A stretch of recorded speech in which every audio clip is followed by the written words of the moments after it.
What is up, everybody? Welcome back to the channel. My name is Filip Latocha, and today this is going to be the part 2 of my Chicago Marathon training plan video. Kind of the dark side of things in terms of the runner's rut I was still in, may still currently be in, and how I'm trying to resolve some of the issues I'm experiencing. And if they're relatable to you, maybe some of my solutions could be helpful for you as well. So before we get into it, make sure you like the video, subscribe to the channel. If you're ready to subscribe to this channel, watching the content, thanks so much. Love you guys a lot.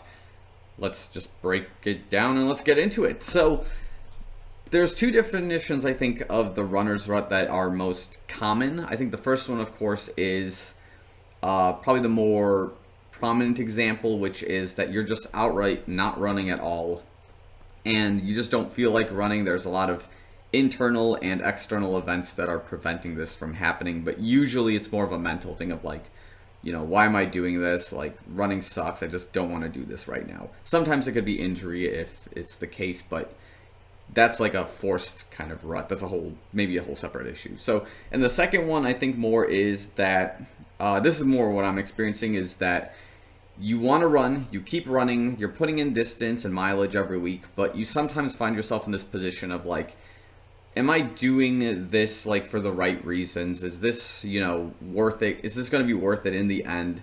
How is this going to affect my life in the next coming years? Like, is this actually going to be worth it in the long run for myself? No pun intended. So that's, again, the kind of dilemma I found myself in the last few months, specifically the last 3 months after certain life events and just thinking about things. But as I'm in this Chicago Marathon block, I'm actually actively fighting off my runner's rut like diagnosis and side effects. So I don't know if that's the right terminology for it, but I'll just kind of get into some of the things and some of the factors that have affected this as of recently. So number one, this is kind of the big one that, again, I've gotten a lot better about getting over. It's I have it listed as heart diagnosis, but none of this is like 100% confirmed or denied at this point, but it will be soon enough. The idea here is backstory. I think you all see the scar on my forehead. When I got my wisdom teeth yanked, I did have a moment of syncope after the operation where I did actually faint. I hit my head on the ground, busted my head open, and then when I was at the ER, you know, they run all the tests on you and whatnot, and at some point they came back to me after they saw my insurance and told me I had Brugada syndrome, which is like a really weird thing to diagnose somebody with. I mean, after the fact, I realized it's a really weird thing to diagnose somebody with unless you don't know their like genetic history. You don't monitor their heart for a very long period of time, I guess I'm looking for. And I don't actually fit the conditions of somebody who could have this genetic heart condition. Like, you have to actually be born in a certain region of the world, and that would be specifically like Southeast Asia. It's a very prominent feature in that country. 1, 2, you need to have like family members who have had like sudden cardiac arrest in their 50s. No one in my family has ever had a heart issue, like, ever. So it just doesn't seem to fit the ticket there, unless there's like other things that could, you know, potentially make this an issue in the long run. But again, I'm not a doctor, I'm not a cardiologist, and like I try to do like ECGs like on some external tools I've got at home on my Apple Watch, and I just can't replicate this Brugada bump that, like, if you Google it, you'll see it has a very unique like pattern, and I can't replicate it on any of my devices, no matter whether it's like a resting rate, an active rate. So part of me thinks like the hospital may have tried to turn me into a heart patient, tried to keep me overnight, try to collect some more insurance money. It's like, this is in my opinion, this is a common thing that hospitals may do to basically just, you know, extort more money for insurance purposes. Now, if they are accurate on this, you know, diagnosis, then like, you know, that would mean I would have to stop running altogether. But it just doesn't add up for all things considered. Because, yeah, it's like, I had a physician's assistant tell me this first and foremost. Like, the head cardiologist told me, hey, you are just experiencing syncope. The only thing we can tell you is like, just recognize the signs. Mention nothing about Brugada. So it's like, it's tricky, right? So when I go back to like the cardiologist I know, and I'm going to get all these tests done, it's going to be outside of this hospital branch because I need like definitely a second opinion on this. So that's one thing. Like, early on when you know, I banged my head and I thought I had a CTE and this heart thing was kind of going on, I did ask myself in that moment, like, is running right now worth it for me if I have this potential heart condition where I could just die in my sleep? And like realistically, the answer has always been yes. Like I'll run till the day I die if my body lets me. And the important caveat with that then becomes every single day that I run, was that run not worth it, but did that run satisfy me? And usually the answer is always going to be no, because I know I can do better.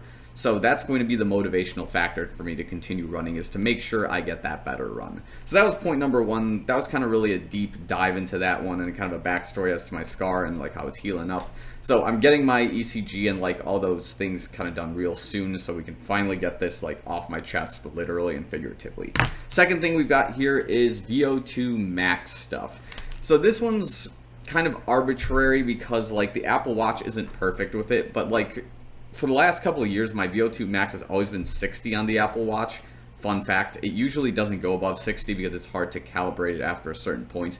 But it does recognize when you're going down. And like the last couple of months, I've seen my VO2 max drop to like 57, 58. And it kind of like, it kind of just waves in and out from this high range. So like as long as it stays, I believe, above 56 or 54, I have in my age group what's considered like an excellent VO2 max, but it gets me nervous when I see it go down, especially like right now, because I'm more focused on like running a little bit slower. I'm running in hills, so I don't have a choice but to run slower sometimes.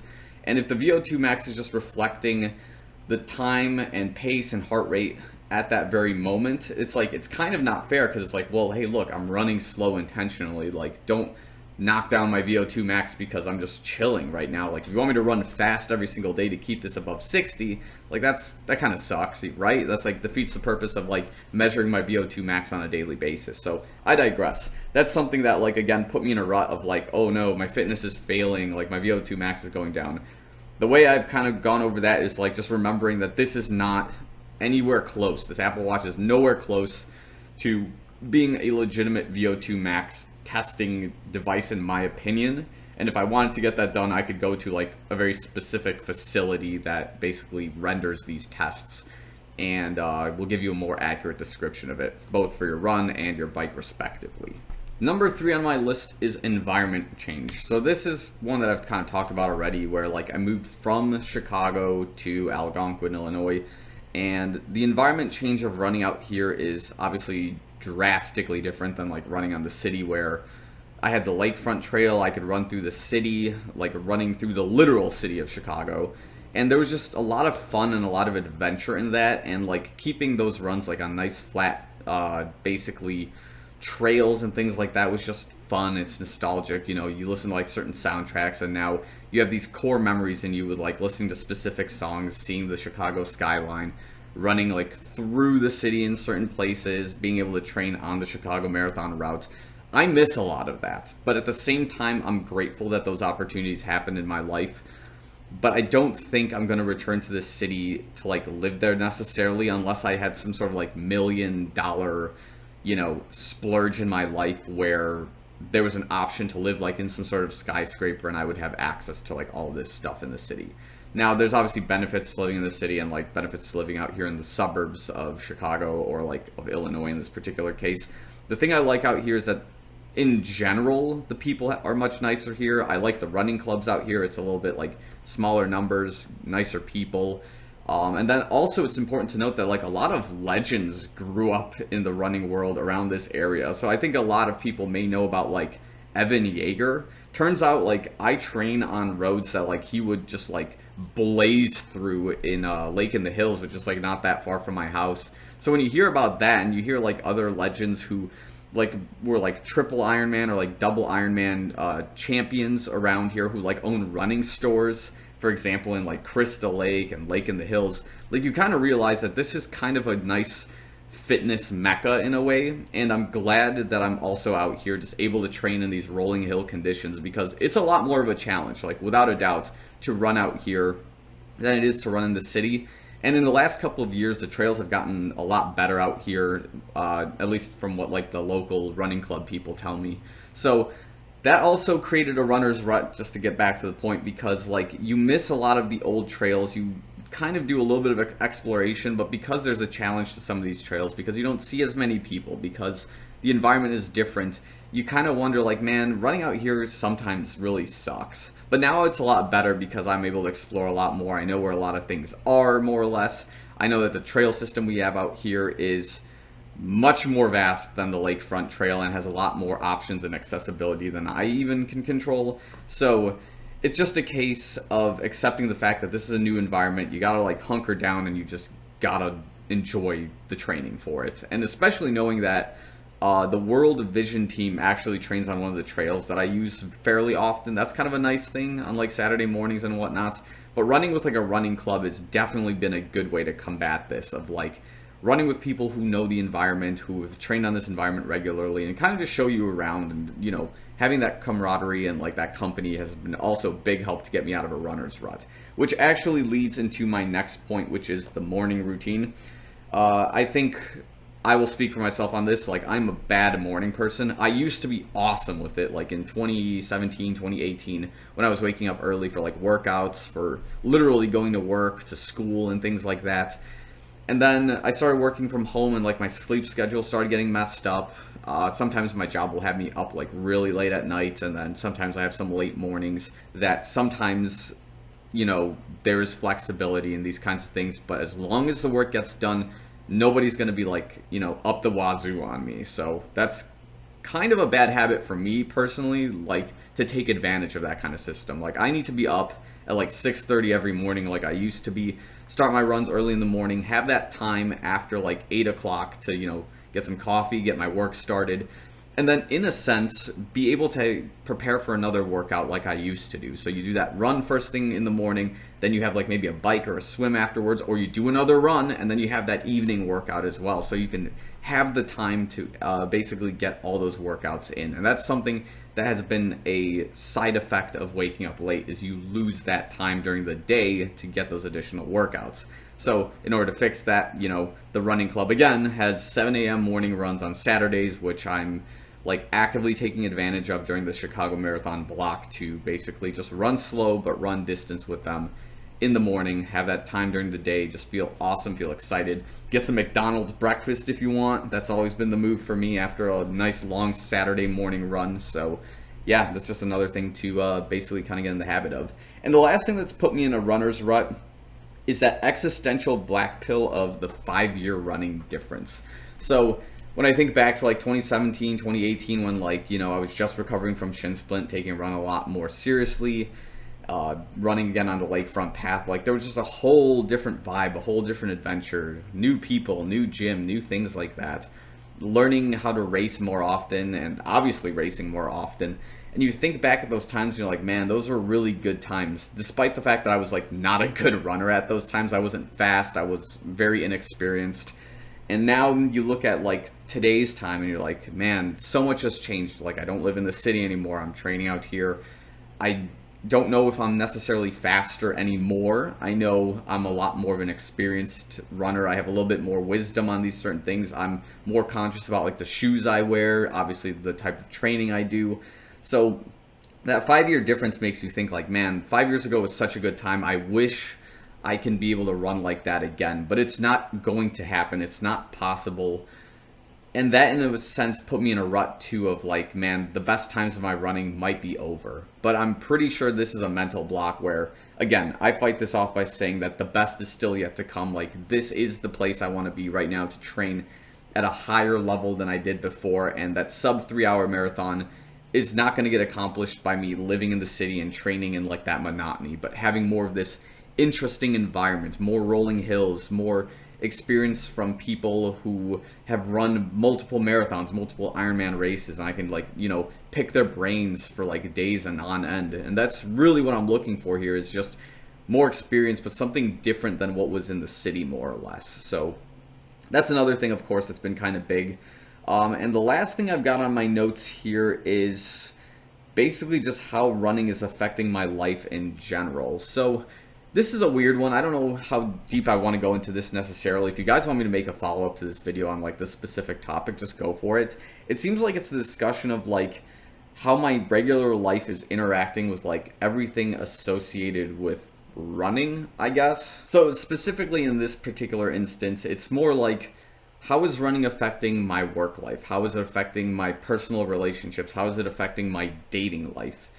Things like that. And realistically, I like to think that running is a net positive on all those fronts, and it probably is, but there's a few things where I know personally maybe there's got to be some work that's got to get done. So like in terms of work life, for example, I'm pretty good at balancing like my work schedule with running and sorting that all out. And like running in tandem with work is like helping to keep me motivated on tasks that might otherwise be like monotonous, or you just don't feel good. Or if I experience a problem during work, whether it's like I'm working on an incident or something and I need to just step away, take the problem with me on a run, think about it, and I come up with solutions later. Like that happens very often actually. So running and work has been a net positive overall. In terms of personal relationships, I mean, it's hard to say. I mean, I know my family doesn't see me very often when I like go for a run or do things like that. Sometimes they'll ask me to do tasks. I'm like, oh, this is interfering with my running schedule. I got to go focus on the run. And like my family mostly knows, like, unless someone is dying in my family, it's very hard to break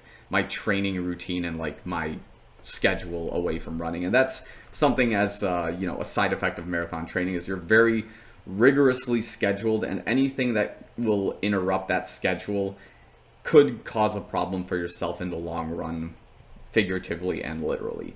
And then in the dating world, I guess my thoughts are more in terms of my own physicality as a runner, because like I'm, you know, when I go to the gym to do some of my strength training, I'll see like other people who, let me back this up a little bit. So a lot of people say, oh yeah, don't compare yourself to others, don't do this, don't do that. I think it's important to understand where you stand on like this social hierarchy or whatever. So if I'm at a gym at like a domain where people are usually, the majority of people are there for getting stronger and getting larger, and I'm not like a typically larger person, but I am fairly ripped. I don't have my six-pack very much anymore because carbs is king. It's very hard to have a six-pack when you eat a lot of carbs. I digress.